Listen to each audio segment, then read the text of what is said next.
Bonjour chers fidèles téléspectateurs d'Afrosynthèse Télévision, heureuse de vous retrouver pour ce nouveau numéro où la parole vous est accordée. Comme vous le savez, la sexualité est l'un des sujets tabous dans nos familles africaines. Pour certains, les jeunes n'ont pas droit à la sexualité.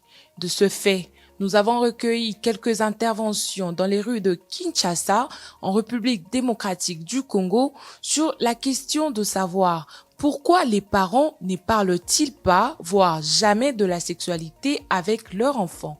Suivez et on se retrouve tout juste après.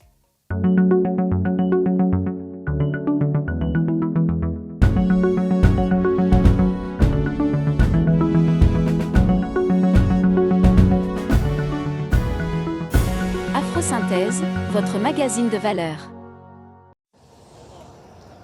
Bonjour, Bonjour madame, comment vous appelez? je m'appelle Monsieur Thomas Lipanda Talis. Voilà, Monsieur Thomas, nous avons une question aujourd'hui. Aujourd'hui, en RDC, à Kinshasa, le sujet autour de la sexualité demeure toujours un tabou. Et vous, qu'est-ce que vous en pensez? Parce que les parents ont cette difficulté-là aujourd'hui d'aborder les sujets sur la sexualité avec leurs enfants en famille. Et que pensez-vous par rapport à ça? Ouais madame, merci d'abord de m'avoir accordé la parole et l'opportunité de parler de ce sujet. Donc c'est un sujet vraiment intéressant, mais nous devons d'abord voir des façons lesquelles nous pouvons aborder ce sujet.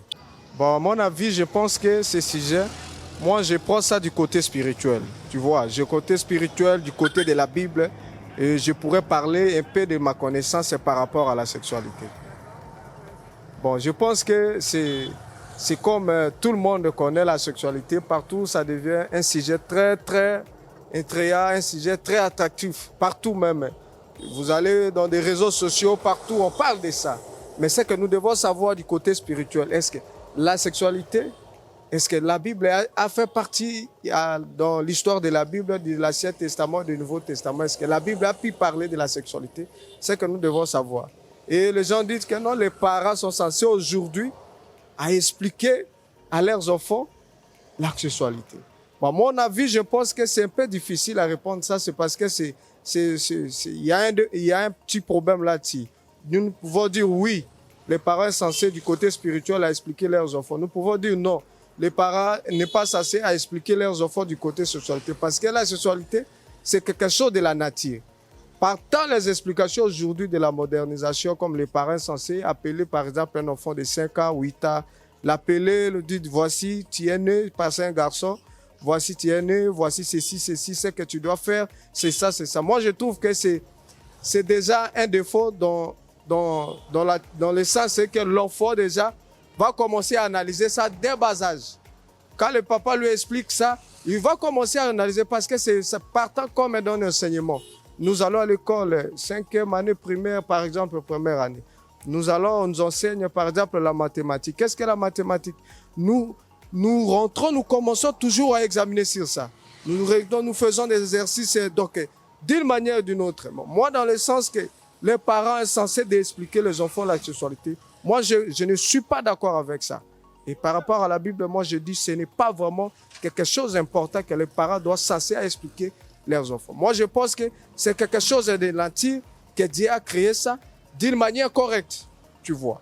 Dieu a créé ça, la sexualité, quand l'homme, par exemple, pour connaître la sexualité, il doit connaître ça avant et après le mariage. C'est à ce moment-là que l'homme est censé de pratiquer ça. Mais avant, avoir la connaissance du fond et du forme de la sexualité, partant les enseignements du parent et partant aussi dans les enseignements du reste du monde comme d'autres gens, moi je trouve que c'est un problème dangereux. Moi vraiment je ne partage pas l'avis de ça. Mon appel est que laissez les choses comme Dieu a créé et restons dans l'optique de la parole. Qu'est-ce que la parole a dit par rapport à la sexualité? Nous devons faire ça comme ça. Parce qu'un enfant de 8 ans, vous lui expliquez la sexualité. Une fille, un garçon, à cet âge-là, vous allez voir quelque chose et vous expliquez dans la tête de cet enfant. Il a besoin de savoir, même comme il a 8 ans. Il a besoin de pratiquer ça. Pourquoi? Papa m'a expliqué ça. Le rôle, sa mission, qu'est-ce que ça fait? Donc, c'est un problème dangereux. Je pense que les parents doivent laisser ça, que l'enfant puisse grandir seulement en respectant la parole. Et petit à petit, quand elle sera grande, elle comprendra comment son corps fonctionne. Mais on les expliquera, moi, vraiment, madame, je ne suis pas vraiment d'accord du côté. Donc, moi, vraiment, je ne suis pas d'accord à ça. D'accord, merci beaucoup. Bonjour. Bonjour. Comment vous appelez? Pacifique. Pacifique. Voilà. Parlez-vous de la sexualité avec vos parents? C'est un peu difficile avec nos parents africains de parler de ça. Souvent, je sais pas, ils ont honte. C'est souvent seulement à l'école qu'on nous parle de ça. Pensez-vous que c'est bien ou c'est mal du fait qu'ils ne vous parlent pas, vous partez apprendre de vous-même à l'école ou dans des conférences?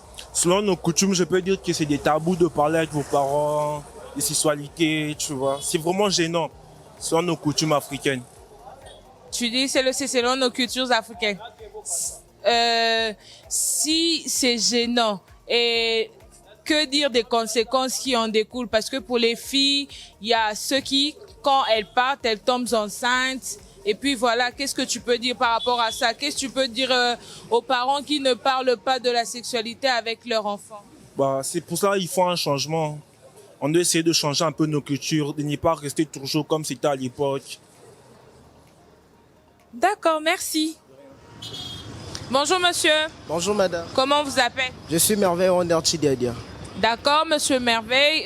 On veut savoir pourquoi aujourd'hui il est difficile aux parents congolais, aux parents africains de parler de la sexualité avec leurs enfants. Alors, moi je considère la sexualité comme étant un sujet qui jadis était considéré comme étant un sujet tabou. Alors, tout dépend de l'éducation. C'est-à-dire quoi? Lorsque nos parents ont reçu une éducation qui est très différente avec la nôtre.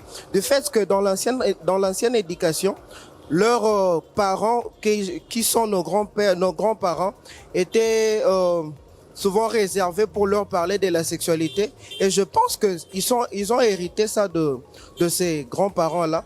Et avec l'évolution du temps, alors je ne vois pas aucun parent ou ces parents-là qui peut parler de la sexualité avec son enfant et qu'on va considérer ça comme étant un sujet tabou. C'est la raison pour laquelle les enfants vont aller maintenant le découvrir ailleurs, entre autres, comme étant dans un milieu éducatif ou par exemple dans des écoles.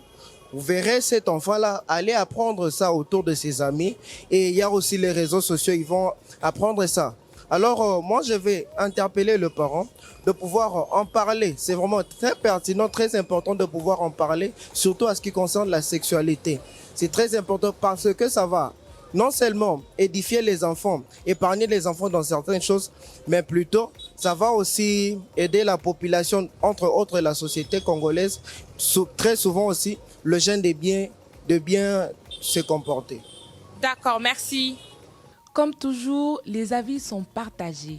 Si pour les uns, la sexualité devrait toujours rester un sujet tabou dans nos familles africaines, les autres par contre pensent que les parents doivent en parler avec leurs enfants pour éviter les conséquences néfastes. Nous sommes arrivés à la fin. N'oubliez pas de vous abonner et surtout d'activer la cloche de notification pour ne rien rater. Quant à moi, je vous dis à la prochaine.